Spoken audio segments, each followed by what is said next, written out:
Blog Talk Radio.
Greetings, and welcome to Quantum Healing with Candace.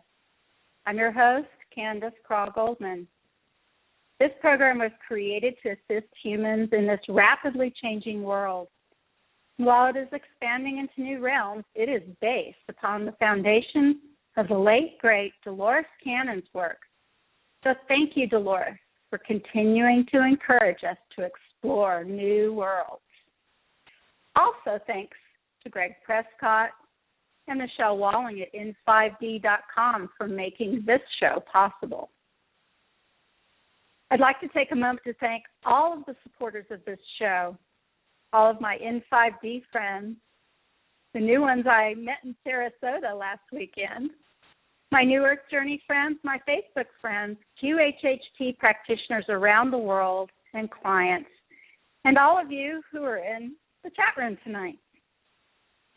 With humanity's new understanding and acceptance of the quantum world and the role that consciousness plays in shaping both our individual and our collective reality, we have plenty of subject material for this show. I am a full-time practitioner of Dolores' hypnosis method and had the honor and extreme privilege of working with and alongside of her for several years. You can find out more about my practice of quantum healing and my consulting and coaching services at newearthjourney.com. And I'd like to mention that I'm offering my very own new quantum healing process that's available remotely. Call or email me about how we can create your very own, unique to you, quantum healing meditation process.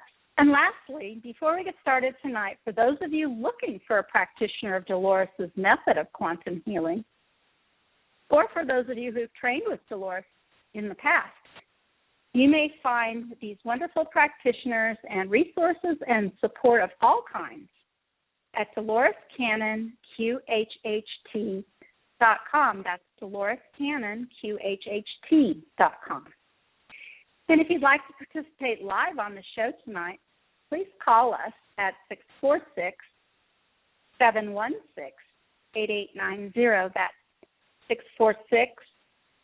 646-716-8890. And when you press 1, it's like holding up your hand and saying you want to ask a question or make a comment. So tonight is February 26, 2016. And I would like to tell you just a little bit about tonight's guest, my friend and colleague, QHHT practitioner, Suzanne Franzen. Suzanne actually trained to be a teacher in junior high school. She taught in Broomfield, Colorado for 2 years before going into the Peace Corps, and I didn't know that about her at all, so we might have to ask her about that. She spent 2 years in Malaysia, and it gave her a new perspective of our American experience. Her interest in who we are, where we come from, and what is really going on has led her into TN meditation, NLP, which is neuro-linguistic programming, the Monroe Institute, the work of Byron Katie, the Avatar course, Oneness University in India, no less, and now, of course, QHHT. Suzanne trained with Dolores Cannon in Hawaii in 2012. And she lives there now and practices QHHT, Dolores' method of quantum healing, exclusively. And what Suzanne says about QHHT is it is the ultimate speedy way to access the super consciousness of all life. Welcome to the show, Suzanne. Oh, thank you. This is such a wonderful opportunity. I'm just giggling already. I have really looked forward to this show. I know that we've been talking about it for quite a while, and one of the main reasons you're here is to talk about a brand new published book of yours, but we will talk about that a little bit later. The first thing I'd like to know is, Suzanne, how did you find out about Dolores Cannon, and how did you begin to practice her method? How did that come about for you? Oh, this is such a fun thing to talk about. You know, when you gave me the heads up this morning that that was going to be your first question, I sort of went into mystery because I couldn't remember what it was. How did I find her? Somebody led me to her somehow. So finally this afternoon I was walking up and down the driveway and I was cogitating about this, and I decided I would ask Dolores, how did I find her?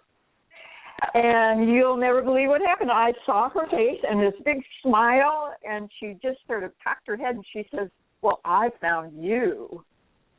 And that just struck me so perfectly. Of course she found me, and she sent it through the higher self to get me to her course, which was on in Kona on Hawaii. I had to go to another island, but, she called me in. That's what happened.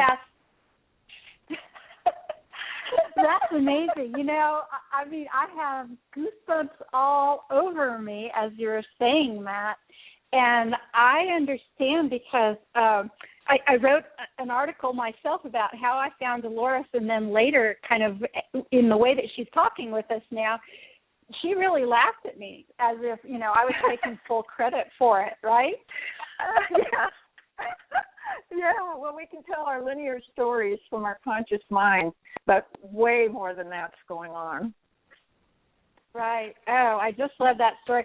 So were there a lot of people in your class? What was it like taking her class then back in 2012? Oh, it was such a good time, and for me, it was absolutely life-changing. The chance to get a session with other students was phenomenal for me, and it changed my life right there. And of course, that made the full commitment to being able to call in students of my own, to clients, and be able to share this work, because it is so amazing what happens when you connect with your own higher self. And I know in my own practice, I have turned it over to my higher self to bring the clients to me who are ready for this.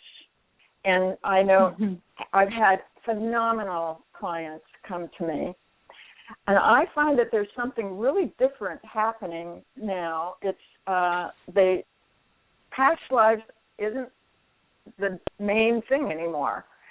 People are getting stories instead of past lives. They're getting metaphors for the transformation, and all the body work that's going on during the session. I mean, there's shaking, there's humming, there's all kinds of things going on in their bodies that the change work is getting done without having to go to a past life or a future life or a parallel life or anything else.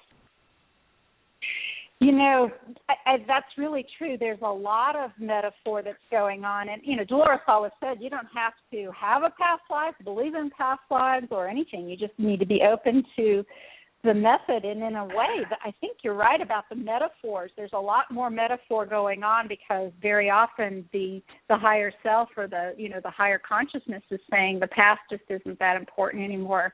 I mean, you're supposed to kind of let that go as much as you can, right? There's some people that still helps, and it's perfectly fine if that's what happens for them. But what I'm finding is that the main clients that I get are like in the 30s, and they're the new waves. The So they don't necessarily have a past life. They're coming in to support the planet without having had many experiences on the Earth, and they're just given some stories or metaphors to make them comfortable being in a human body and living on the Earth. Mm-hmm. So that's exciting, too, to find that that's happening. And these new young people really are exciting. just taking off. Yes, they are, the new children and all of that.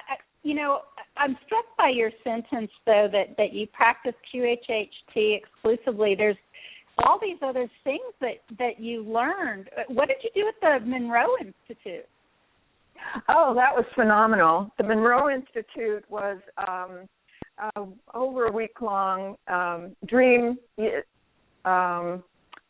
sleep labs, essentially. Mm-hmm. And they were teaching you to go out of body and be present or go places out of body. And the result of that for me, a lot of it was not conscious for me, but at the end of the course, I became so open to knowing that everyone is me. I am you, you are me. So when somebody requested something from me, it could be money, it could be clothes, it could be something they liked, a piece of jewelry I was wearing, and I would give it to them just like that, no question. It was just, oh, here, it's for you. And I felt inside myself I was giving it to me. I wasn't giving it to them. They walked away with it, but I gave it to myself. Another myself. I just love the Monroe Institute. I will say it often. Robert Monroe saved my life when I was in my young 20s. I was having spontaneous out-of-body experiences, and I just happened to see his book in college, university, and he saved my life. He really did. It was like, I'm not going crazy, you know? Yes, so, right. Yes, exactly. Yeah. So let me ask you this, too. So you actually went to India to do the Oneness University? Yes, the Oneness University, on the Bhagavan, a couple came in as awakened beings. And they're young, when they were first married, they started a school for children. And the children started having experiences where they woke up. Their higher self and much more just came into them as a golden ball. And then they would relate to the whole world totally differently and beautifully. And some of the parents would come and say, hey, I put my child in your school so they would become a doctor, and look what happened. They became an awakened spiritual being. Wow. And they would take them out of the school, and then other parents came and said, oh, my goodness, what's happened to my child here is wonderful. I want it. And so they phased out their school and started the Oneness University so that worldwide people could come and get this transformation experience. And what happens is that there's this blessing. It's the universal energy, but while you're there, you find that it's flowing through you. So you can do a hands-on for somebody, and that flow of universal energy just goes in and starts working with them and changing them. So it loosens up all the tight places.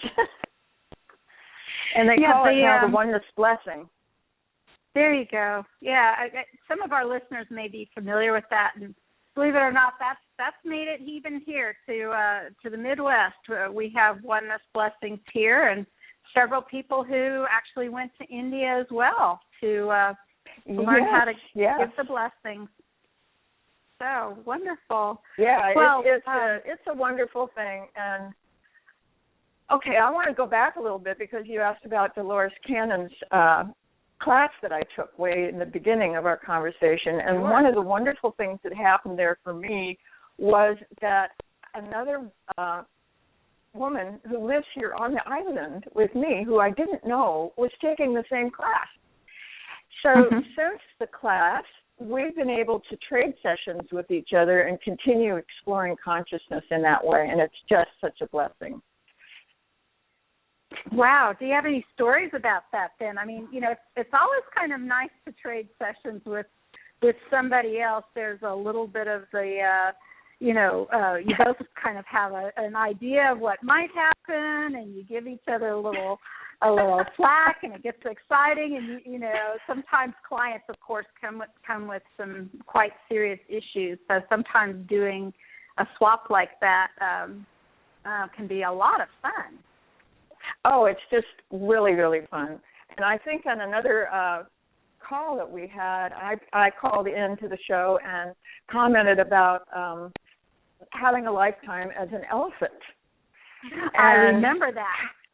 Yeah, how much I love my ears, my flapping ears and stuff. And so that was one that came up in one of the sessions with Diana, my co-worker here. Mm-hmm. That I remember that. I even remember where I was. I was doing this show in Kansas City, and I remember your voice coming in over the air and telling us about that. It was a really great show. I bet that changes now for you. Every time you even see an elephant, it must be a different experience. Talk about I am you and you are me. Yeah, right. Well, I do have a big love for them, and I actually did some art pieces that included elephants. So that's another side. It's not a career so much as a delight to me to be able to do paintings, and I get lots of trance state, I would call them, visions, and so they become stories. And mm-hmm. What I love about the QHHT is that those experiences I had growing up and in my early adulthood were just spontaneous things that happened. Now, with QHHT, I've got the direct connect with my higher self and with everything, and I can call it in any time I want. All I have to do is have a question. So I'm just thrilled with this, and that's one of the reasons I use it exclusively, because it supports the person to know who they are and take off with it. And then they don't need continuing therapy, support, come back, talk about it some more, forget all that stuff. So right. They're transformed on the spot, and amazing healing sometimes, and definitely I get feedback from the minute they walk out the door, something happens. Their phone rings and they're offered a job. It's amazing stuff. So this is so much fun and so effective that I don't want to clog it up with anything else. So I just keep it here. I don't do any of the other things that I've learned anymore. They're just sort of in the back of the closet now. Understood.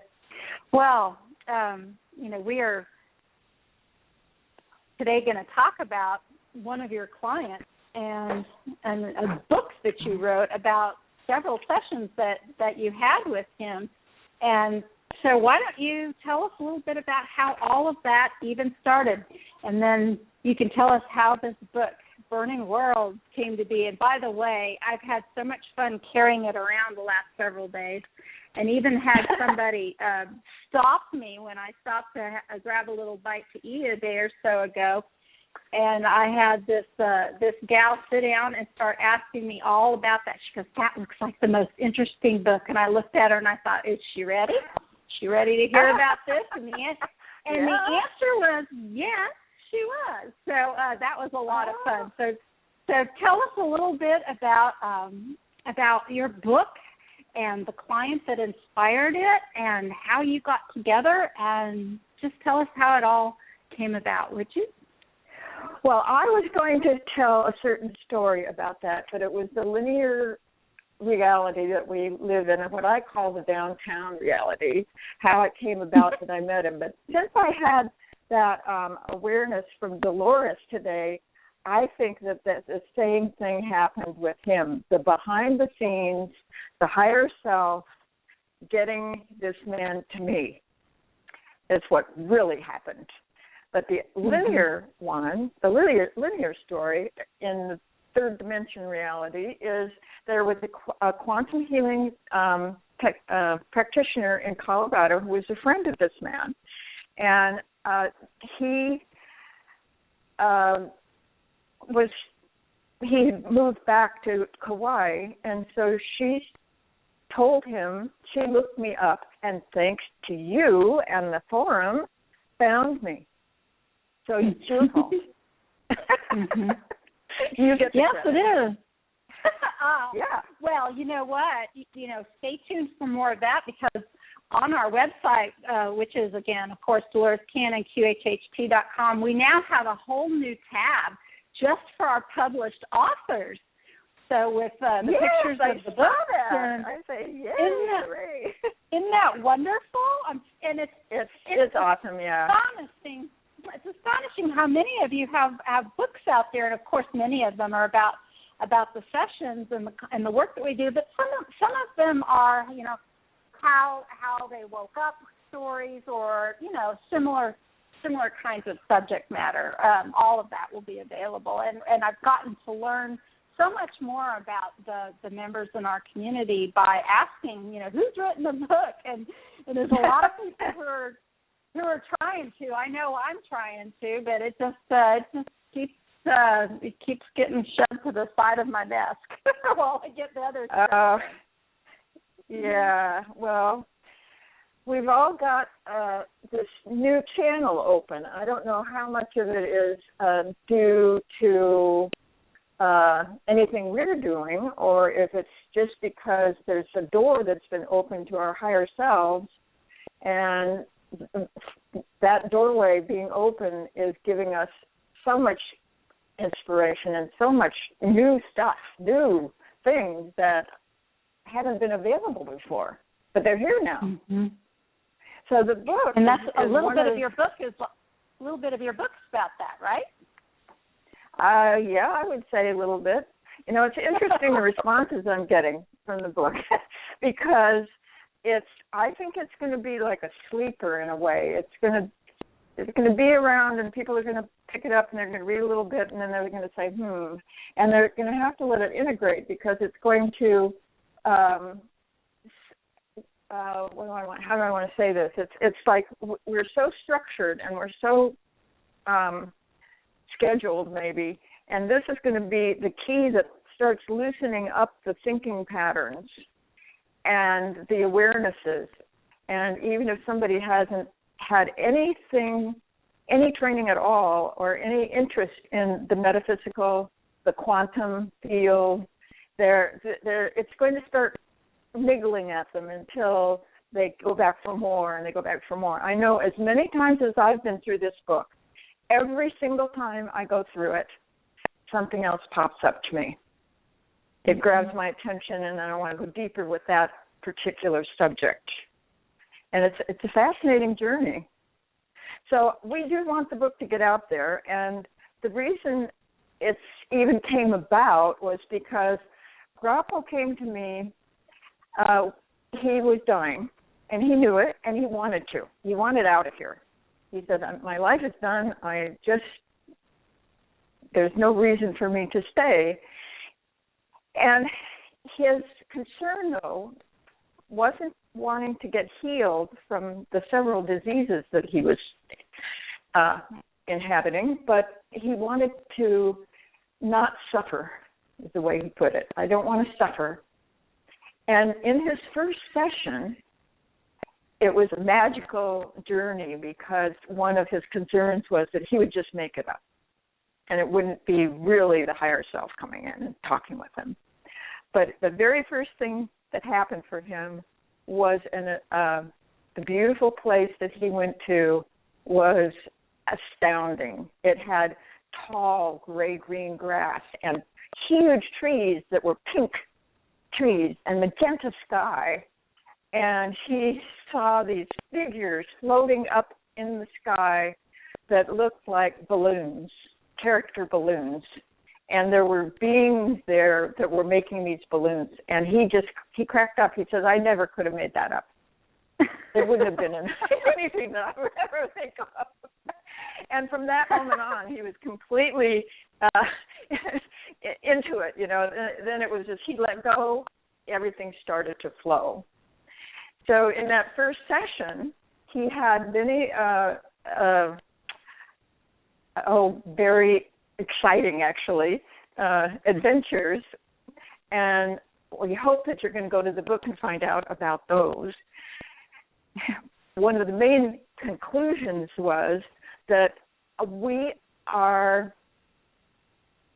disease isn't anything that's a punishment, but disease is a misalignment of our many bodies. And our many bodies, they told him, was like the Russian dolls, one doll within another doll. And so he went to a place where it wasn't on this planet at all. It was somewhere totally different. And he was shown to a room where there was a pool. It looked like water, but he said it wasn't really water. And there was a monitor there and a person that was turning dials and getting everything set up. And he started asking questions about what's going on here and what should I do? And they got it ready, and this green light just shot through his head all the way. It just hit him in the forehead and went all the way through. And then he was in the middle of the pond, but he was not submerged. But this green light was just going around him in waves and waves. And they said that they were aligning all of his bodies. That the further information on that was that beings from all over the universe come to this place to have their bodies aligned.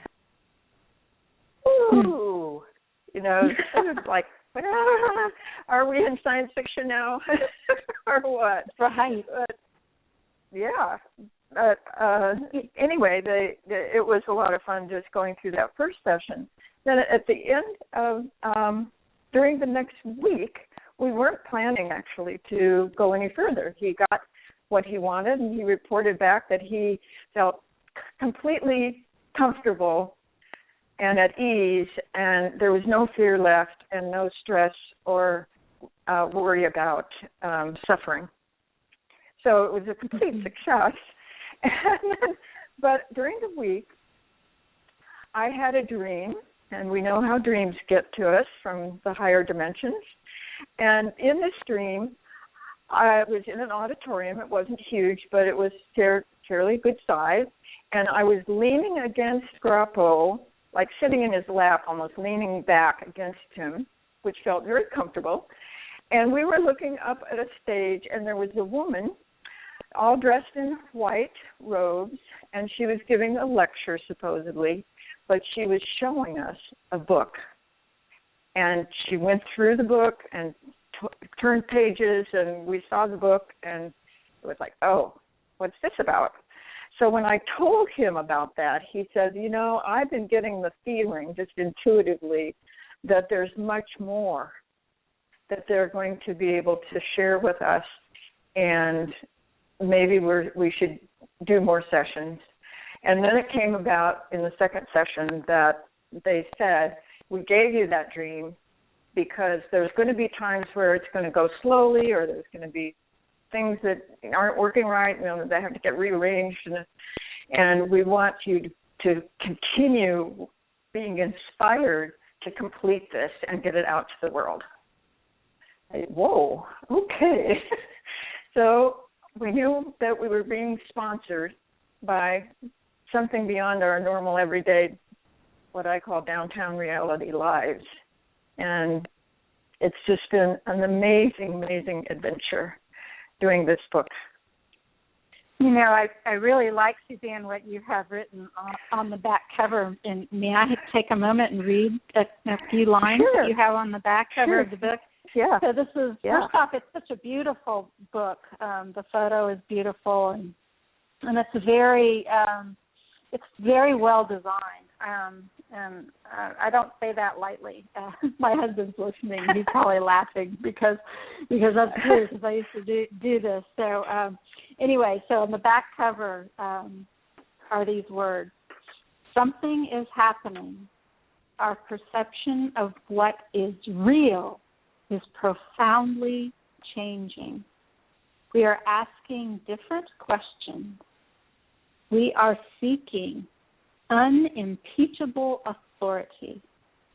We realize this authority lies within each person.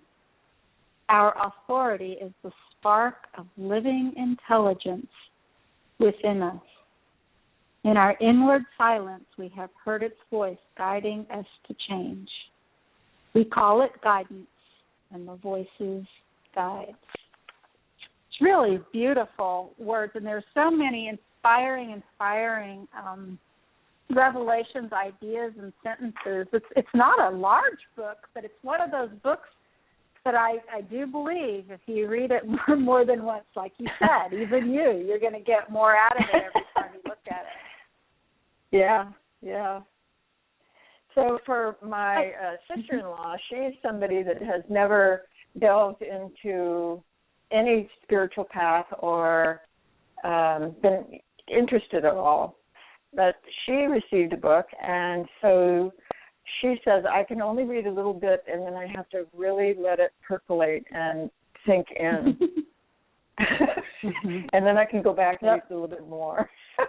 And it reminded me when I first read a Seth material way back. That was a long time ago, but that's exactly how I had to do that material because it was just so different than anything I had ever heard before. It wasn't something we learned in school, in church, or any of our institutions, and this is, again, another level of this. There's information in here that's to tickle you to changing, tickle you into listening up and realizing that we are so much more than what we have ever considered that we are. We thought we were these bodies, and we're not that even. So the bigger picture, the perspective is so important. And there actually is one chapter that is called The Power of Perspective. And it's just so gently stated how important it is to travel, to go places, because you change your view of your life. And you go back home and you say, oh, and something has changed because you've gotten another perspective. And I think that's a very important thing. There's just a lot of really great ideas there. You know, becoming aware of what's possible, and some of the talking about, you know, magic and some of the things about manifesting, you know, some really interesting ideas about how we have to not limit our thinking, because when we as a society and as in groups start allowing ourselves to believe the things that are just outside of being possible, then they can start to become reality, because it's all about consciousness, right? It's all about consciousness, and I would add in there energy. Everything is energy. So when we start working with any idea or any desire from a viewpoint of its energy, then we're going to get different results than trying to work through, oh, I've got to make the money so I could go do this, I have to do this in order to get that, and all that kind of thinking just defeats us. And it's very common. Within the book, there's, you know, a wonderful story at the end, mainly about what the new burning world is going to be like. And I have my own creation story. Would it be all right if I tell that story? Oh, absolutely. We're all about stories here, Suzanne. Yeah, so this story is a great one. It's my creation story. It was a trans-state adventure that I took, and I was out in the universe, and I was asking about creation. And I saw a big black hole, a ring, and it frightened me. I was terrified of creation. I was really scared. I was shaking. But I knew in myself that creation had to be a good thing. So I did a contract with this ring. And I said, if I come and look in, you won't devour me. And it promised, no, I wouldn't be devoured. So I went to the ring and I looked down into creation. And it was beautiful. It was like a meadow with flowers and a stream and trees and just wonderful stuff. And I thought, well, that's got to be okay. And I said, it's a trick. I'm going to go in there and you're going to devour me. I was so scared. So the second contract that I could come and investigate, and I could choose to stay or not stay, and I wouldn't be devoured. That was the word I had. So I float down, and my foot touches down on the ground, and spring flowers just pop up all around my foot, and that was fun. So I put the other foot down. Same thing happened. More flowers popping up. And then I started just sort of tripping around, and it was, this is really wonderful. And then I heard all these voices, and I looked up and saw the ring, and they were all my friends. And I said, this is wonderful. Come on down and join me. And so they did, and they came down, and then there was a maple with colored ribbons, and there was music and dancing, and everybody was having a wonderful time. And I thought, well, this is really cool. I think I do want to stay. So I thought, well, if I want to stay, I need a house. I need a place to stay. And I felt this house behind me. It just appeared instantly. And I turned around and looked at it, and it was absolutely the most perfect. I couldn't have designed it with an architect and had anything more just to feed my heart and soul. So I go up the steps, and I go in, and I investigate, and it's all wonderful. And then I say, well, this is really good. Now I wonder, since I'm going to stay, maybe I should go investigate more of the kingdom. And I look out the window, and there is a red Ferrari. Like, oh, wow. Okay. I have never wanted a red Ferrari. I have no interest in that kind of car at all. But there it was. So I said, okay. So I go down, I get in the car. And I started up, and, of course, that new engine, that power, it's glorious. Okay, I start to take off, and as I take off, put foot on the pedal and take off and go down the road, and the house sparkles away. It just turned into pure energy. And what I realized out of this adventure was exactly what the next burning world is going to be. We're going to create instantly with thought and pure energy. And when we no longer need the items or conditions, we will let them go, no attachment to them, and they will just sparkle out of existence into pure energy to be reused. How's that for a pure experience of recycling? I love it. And in this world, we don't have to consume either, right? We don't have to worry about feeding ourselves, and all of that just goes away, right? Yes. But I have a clue that we're still going to enjoy creating banquets. Oh, yeah. Not that we need them, but it's an art form. It's an art form. It becomes an art form. And so we can enjoy anything we think of, anything we want to. But nothing is critical. Like here in the third dimension and in this burning world, which is really described as the burning is the love of our source, the total love being manifest as this world. And that there are many worlds that are coming, that this isn't the one at the bottom. It isn't the lowest one. There's more denser ones than this one. But as we rise up in our consciousness and awareness that we're going to move on to the next burning world where these new conditions are going to be, and that's mainly talked about in the last chapter of the book, and it's just charming. It's charming. You say, oh, yeah, okay, I know now that that's where I get to go if I stick around in creation, that fine. So I'm just going to finish up this world totally reveling in what's here and enjoy it and be at ease with it. So that's kind of the outcome of all that. Suzanne, when you say that there are worlds denser than ours, were those the worlds in darkness that was mentioned in the session? The worlds in darkness, well, it's, I don't know how to address that part of it, but it's just, that's probably fairly accurate. It's just denser, darker, more difficult than here. If you can Which believe a lot that. of people Some of the might, things a lot of people might think that would be tough, that it could be even harder than what we've got it now on the planet, because some people have some really difficult life situations. But in the book, there are these places that are described in this session that are much darker, and I think it was you asking, or anyway, the question was asked, how do we help those people? Yes. But the answer made me sad. Yeah. Well, they said that we really can't help them, that it's their path and they will find their way. It's not up to us to help.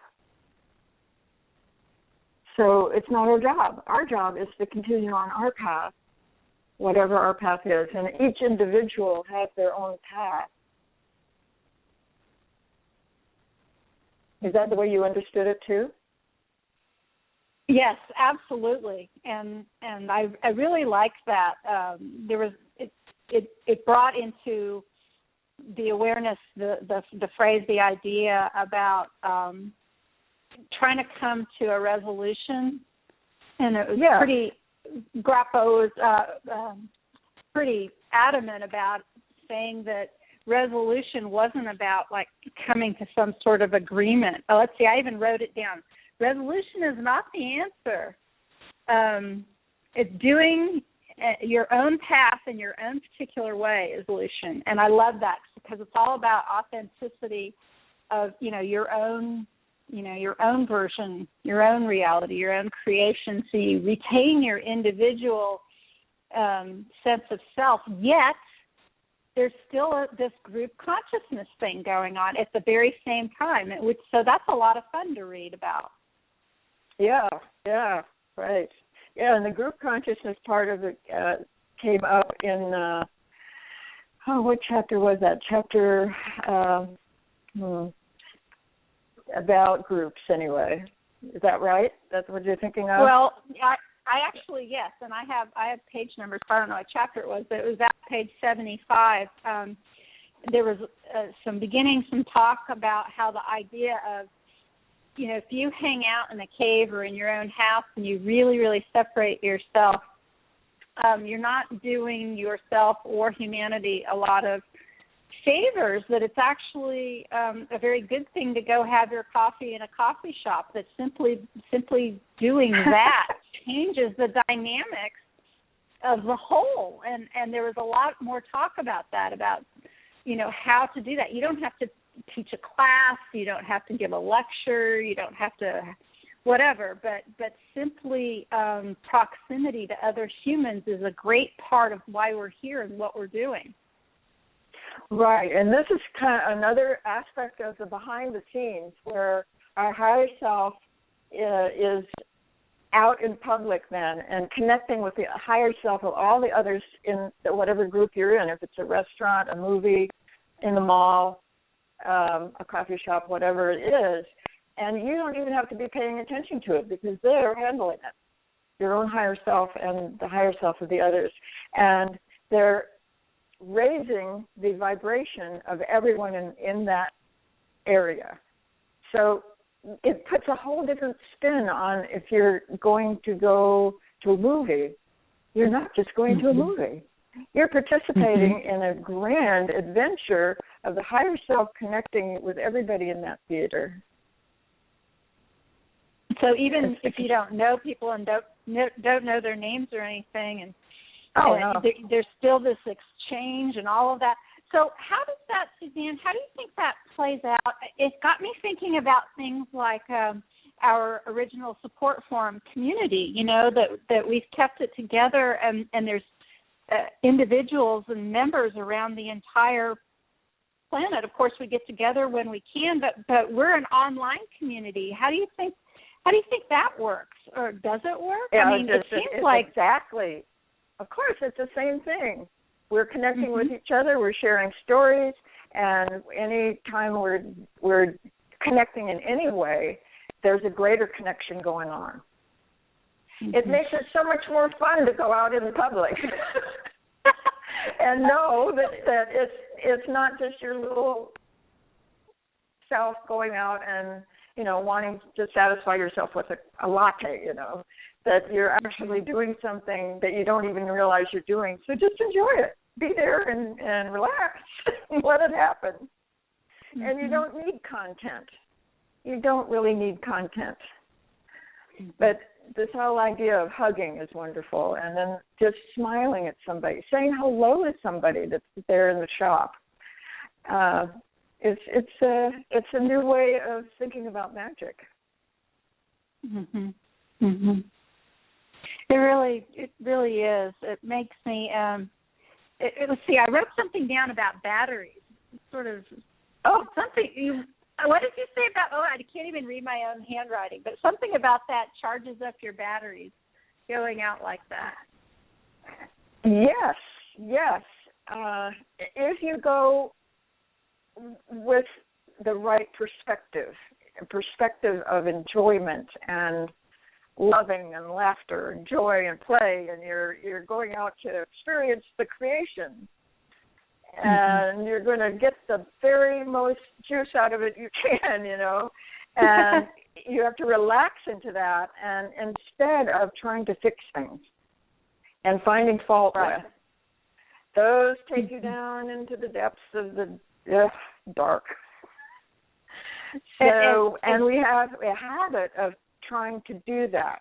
We're always judging everything. I mean, look at the politics right now, or the money situations, or people's relationships, and everybody's saying, "Oh, it's your fault, your fault, your fault." Well, there is no fault. That's an illusion, and it's a perspective. And where does it get you? In the dumps. Right. So it reminds me of your perspective. Reminds me of the phrase that you used throughout the book about putting on the brakes. Oh, yes. And that's a whole other adventure that's a very important part of this book, putting on the brakes. The title of the book, Burning Worlds, and then it says the first principle of creation, and it implies that those are connected, that the first principle would be the burning worlds, but it's not. We tricked you. I tricked me. Well, why don't you explain that then? They're two separate things. We've talked a little bit about the burning worlds, and that there are many different ones, and we get to go to in the next more advanced, more advanced, more advanced. It's just like going through school. You go through kindergarten, and then, pretty soon you're in junior high and then high school, and then you make some choices and whatever. So we actually, in consciousness, go to the next burning world. But the first principle of creation is actually the souls that are at home with Source, and they are traveling a train, say they're in a train, and they look out at the view of all of everything, and they see a small dot. And they say, well, what is that dot? What's that dot? And they want to investigate. They get curious. So they get closer to it, and they see it's called creation. That dot, that tiny dot, and that dot is expanding as more souls come into it and have experiences. The whole thing is exponentially growing, but it's still a small dot in the whole perspective of all that is. And I love that idea. I love that idea. Yeah. Who I've heard that before is, are you familiar with Mr. Jim Self? He talks a little bit about that. He's the one who he has some great relationships with Metatron and some of the archangels. He was one of the people who's come to the planet this time around who has no forgetfulness. He absolutely remembers. And, and when he every time he sleeps at night, he goes back home and he talks about all of this. So he has a very, he doesn't get very flustered or anything. He's got some great classes and information out there. But one of the things that he said that I heard him say, multiple times, but I love this because I got to read it in your book too, is about that dot. And he said, there are massive amounts of realities out there that don't even know about this thing called physical reality because it's that dot. they don't even know that it exists. That the majority of what actual creation is doesn't. We aren't hardly a blip on the radar of what creation is. So people, humans, can think, all of creation, and then they might think of planets or galaxies or whatever. And the thing is that's what you're saying.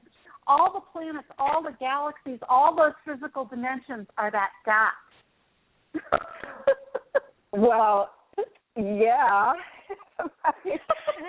but even beyond that, all of our supposed gods, dimensions, parallel lives, galaxies, universes, the metaverse, they're all in form or in the dot.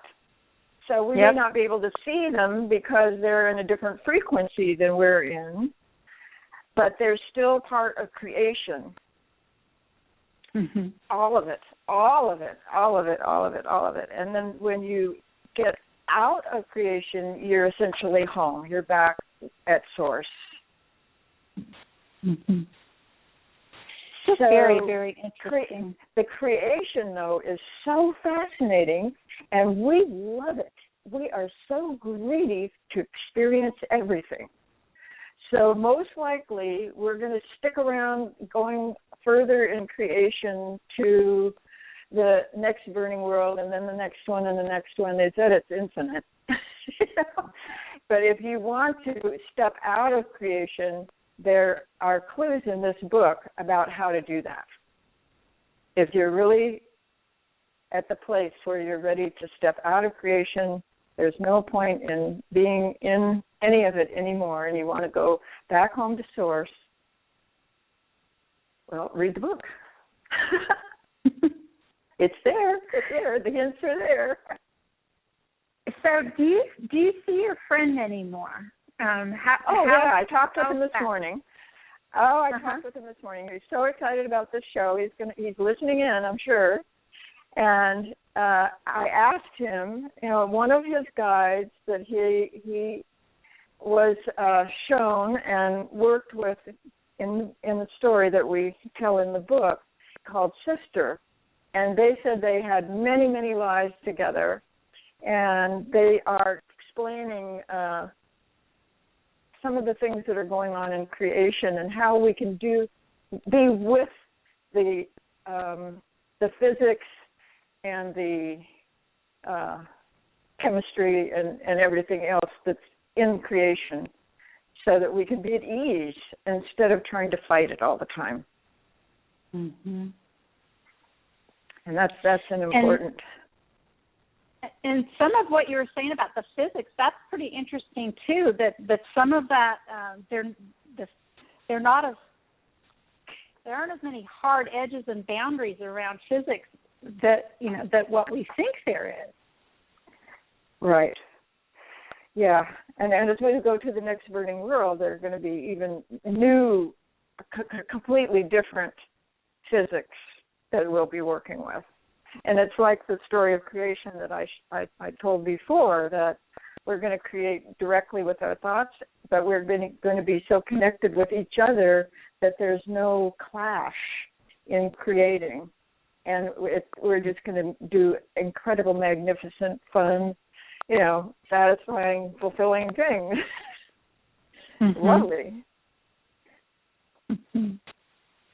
Well, speaking of creation in the burning world, so so there's this concept I liked in there too in the book about how there's like a network. You made quite a point. It's not really linear, but there's a network of these worlds that are that at their base are, you know, come from the element of fire, which is where the, you know, the whole idea of burning worlds is, and then the next world and the next world. And then, you know, just as I'm thinking, gosh, could this possibly have anything to do with global warming? Because I've always thought that it has, and in my own quantum healing sessions, I've, you know, I've asked some of these questions, or some of this information has come forth.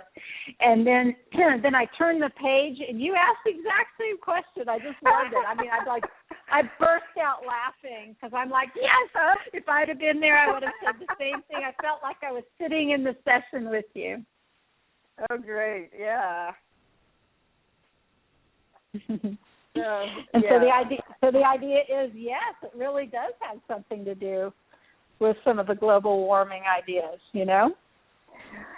Yes, that the Earth itself is evolving and changing, and it's not our fault. That's such a relief. I mean, we're all into the blame game, and right. So it's your fault for doing this, and it's their fault for doing that, and you shouldn't do this, and you should be, you know, the rules that we impose upon each other that confine us and make us miserable are just rampant. So, to me, this book got me off the hook. It said, you know, It's not your fault. And the Earth is doing its own ascension plan, and it's on its path. It's doing it perfectly. And, yes, warming up is part of it. Right. And, yeah, I've always thought that it was kind of silly to think that we could really, I mean, we have taken advantage of our planet, that is for sure, and we've polluted it and we've dirtied it. But I've never believed that what we were doing as a society, you know, humanity, could really change the temperature like it is on the planet. And, you know, I've heard even, you know, mainstream science talk about the increase in planetary temperatures of, you know, some of the other planets in our system. Well, you know, I don't think our greenhouse gases are going through, you know, through space and going and gathering around Mars or whatever. I mean, it just seems, it's like, you know, the whole solar system is getting warmer. And so some of that made some nice sense for me, too, reading that. Good. Well, do you feel that same sense of, you know, after reading this book, or is that not settled in yet since you just finished it this morning? No, I knew that already. For me, your book was great confirmation for things that I already, you know, many things that I personally already felt or discovered. And I love this. I love the idea about, you know, the authenticity within the perspective and the individual and in the self. You know, just leaving the N5D Superpower conference, you know, last weekend, I got into a little Honda Uber car. I got Ubered to the airport. And the fella, he was pretty interesting, and he looked over at me. Oh, you know what you doing in town? Oh, you know, I was here for a conference. Oh, did you enjoy it? Yeah, you know, well, what was it about? And I'm looking at him, you know, you have that moment of, well, am I going to tell him what this is about or not? So, well, you know, so I see if he's interested. And boy, he asks a lot of questions, but here's what the entire gist of our drive was, and I think your book satisfies and agrees with the entire point of my conversation, which is he kept trying to ask me questions that would make one concept correct and another one incorrect. I mean, he kept, you know, usually and some in belief or theory or maybe religious or you know, like that. But you know, I kept looking at him, and I said it very very nicely, with a smile on my face, and I said, well, from this perspective, it's not that one thing is right and another thing is wrong. So what you're sort of saying is it has to be this or that. And I said, but this way of thinking it's far more that it can be this and that. But it doesn't negate each other, Exactly, yes. You don't have to be fighting. You don't have to be right. You don't have to get all upset about anything. It's just like, it's this and that. And it's in the tiniest of words, it just brings great relief, at least it does to me. Oh, yes. Either or realities are very difficult. And how do you ever choose anyway if it's just that? No, anything is possible. I love it. I dedicated this book to my mother because she taught me so clearly that, well, she says this, at 80 years old, she says, well, what I've learned is that life is short and I really don't know anything, but anything is possible. And at 90 years old, she says, my theory is that everything that ever was or ever will be is happening right now. So she knew about simultaneous time. And that means we can go back in history and find out what really happened. Well, guess what? We can also go into the future and find out what are some of the possibilities that we get to choose. Mm-hmm. Hey, you mentioned something. You mentioned something about how you talk to your mom in the book. Would you talk about that? Because that was another time that I was jumping up and down, because that's one way Dolores Cannon, pops in her head into my world and talks to me.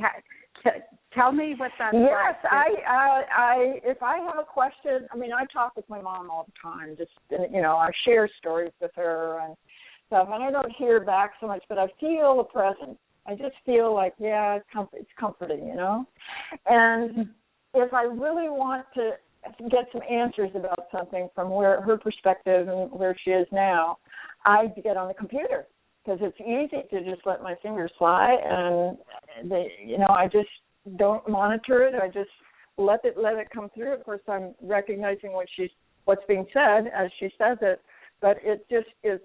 I get astounding material out of that. Things that I wouldn't have guessed that she would have said or have a perspective on. Yeah. It's a very interesting thing to start this. I know when I first started it, there's all kinds of doubts and poo-pooing going on in your own mind, but I just went ahead and went for it. And the way that I just know that it's valid and authentic is I completely forget everything that was said. I literally, sometimes I go back to some of this writing and I look at it and it's as if I'm reading it for the very first time because it is so separate from my own internal conscious thoughts. So that's when I know it's authentic. Yes. And isn't it fun? We are just having a blast with this new reality that's showing up for us through this QHHT. At least that's the best I've gotten. Yeah.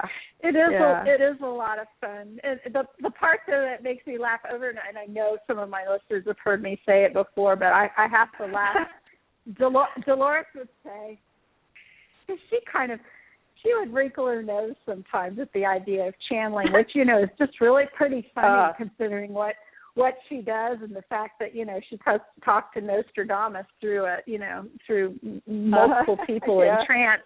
But she would kind of make that nose about channeling, and I heard her say more than once, when I'm dead, I'm not letting anyone channel me. And she would just laugh and laugh, because that's what she was. And so, here I am kind of doing some of this communicating with her, and more than once I've asked, I'm like, Dolores, I said, you always said you wouldn't let anyone channel you. And she scoffed. She just scoffed and says, you're not channeling me, you're just listening to me. I like that. That's good. Sure. And doesn't that sound like Dolores? Even when yeah.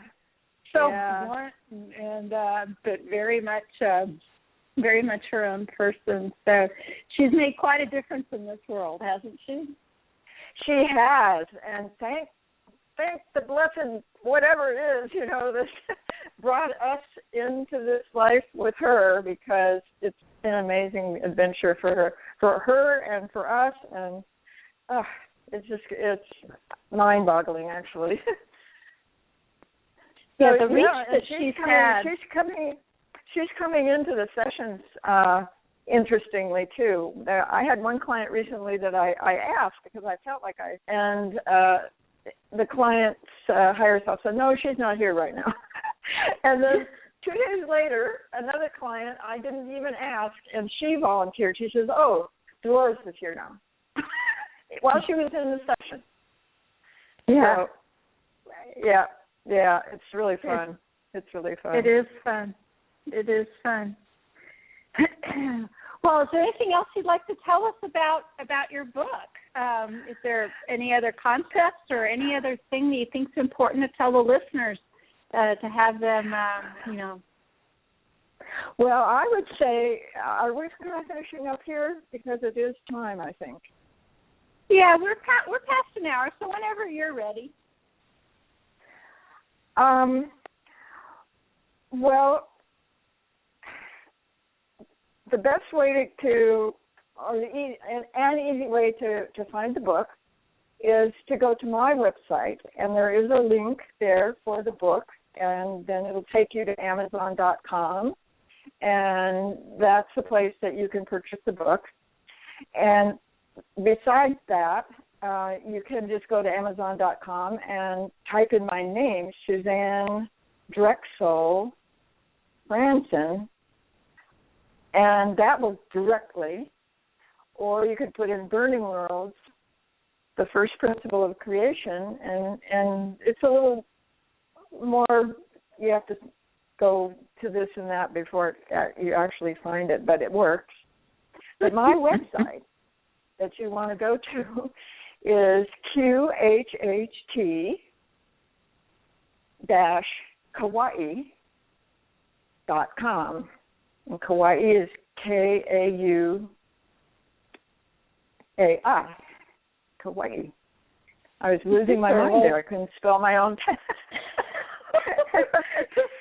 That's all right. Where my coworker on this, my coworker on this book is also now designing a Burning Worlds website, and it's already up, but it's not fully. It doesn't have all the information that we're going to be having on it.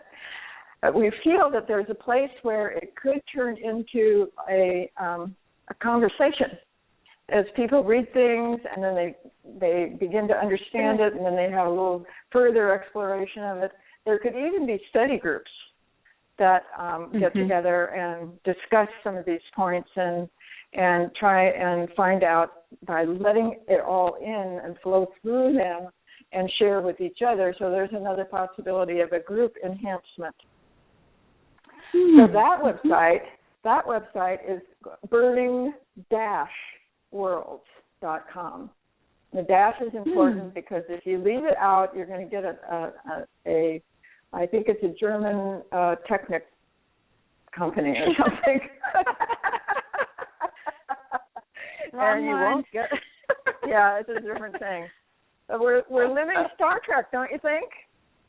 Oh gosh, we really, really are. I used to think when I was in my 20s or such. I mean, I liked Star Trek myself, but like the people who dressed up and were Trekkies, I really didn't understand them at all. And of course, now I completely understand them. I mean, I completely understand them, and if I had a nickel for every time I said holodeck or some of the other, ways that we're always referring to Star Trek, Gene Roddenberry and all of those folks, yes. I mean, there's a reason that so many of the things that we are opening our real world up to reminds us of Star Trek, transporting, holodecks, manifesting, traveling, and the prime directive. Absolutely. The prime directive, which you talk about too in Burning Worlds, don't you? The prime directive. Yeah. There's non-interference. But when asked, there's more and more available. That we can still have help.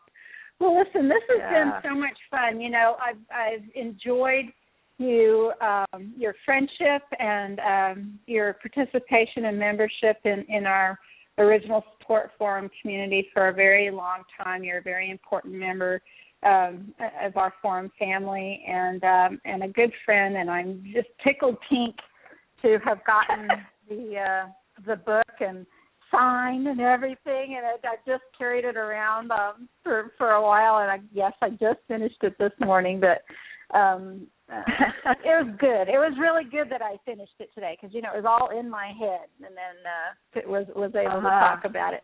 And also, you can also find the book at the Dolores Cannon website because we now have the authors page. So thank you, Suzanne, and thank Grappo for me. Grappo, I'm going to send you a big old hug. I hope you are listening live. Thank you so much for allowing Suzanne to take the sessions and turning them into a book and sharing it with the world. Dolores is pleased. I see her grinning from ear to ear. So, thank you both. When I first contacted her, she was still living, of course, and she told me that she was going to be publishing this book in an email, a real live email. Wow. And then she passed, and there was such a turnover, and it was taking such a long time. So I went ahead and self-published so that I could get it out there quicker, and I'm really glad that I did. Oh, yeah, it's been quite an adventure. I am so glad that you did too. And we're going to add more and more books to our site and get more and more people interested, and hopefully we can spread the word about your work and others. So is there a link to that for the public? Oh, absolutely. It's Dolores. Yeah, that's in the DoloresCannonQHHT.com website. It's where the listings of the practitioners is and all the information. We also have a blog by other practitioners that is there that we take stories from people who have amazing sessions all around the world and different things that happen in them. So, it's quite the little portal, and we're redesigning it behind the scenes too, and hopefully on my Burning Worlds website, I want to put that in the sidebar that people can get to that. Absolutely. Well, I'll make sure that you get that information. So, well, thanks again for spending the evening with me, Suzanne, and our listeners. And we will. Well, this is see you on the forum.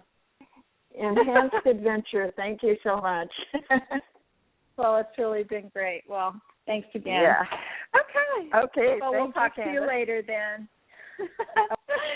Well, we're about out of time for the show this evening, and I want to thank all of you out there too who tuned in to listen, and all of you out there who are listening to an archived version of this show in the future, either on the Blog Talk link or the YouTube channel. And thanks again to Suzanne. And I'd like to remind those of you interested in quantum healing or looking for a practitioner of Dolores' method, you can find all of that information at DoloresCannonQHHT.com. And you can find out more about me and my practice at NewEarthJourney.com. So until next time, sleep well, and many blessings to you all. Thank you so much.